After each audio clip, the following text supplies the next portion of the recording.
Poutine disait la vérité en disant cela. La Russie lance la plus grande attaque aérienne depuis le début de la guerre de 3 ans contre l'Ukraine.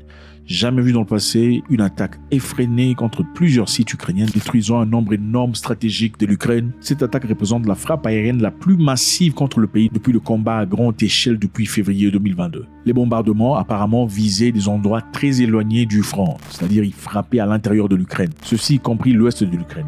L'armée russe a affirmé que ces frappes avaient visé des sites du complexe militaro-industriel ukrainien et des raffineries de pétrole qu'elle avait intercepté 3 drones ukrainiens dans la nuit.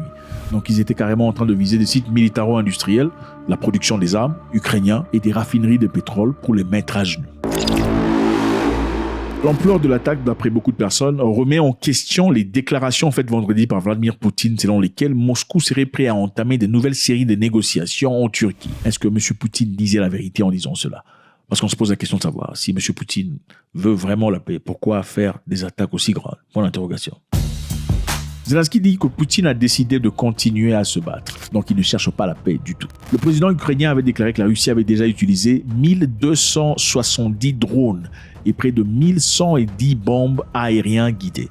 C'est-à-dire 1101 bombes aériennes guidées. Selon lui, M. Vladimir Poutine a décidé depuis longtemps qu'il continuerait à se battre malgré les appels mondiaux de la paix. C'est-à-dire malgré ce qu'on demande à M. Poutine, il n'a pas l'intention d'arrêter la guerre.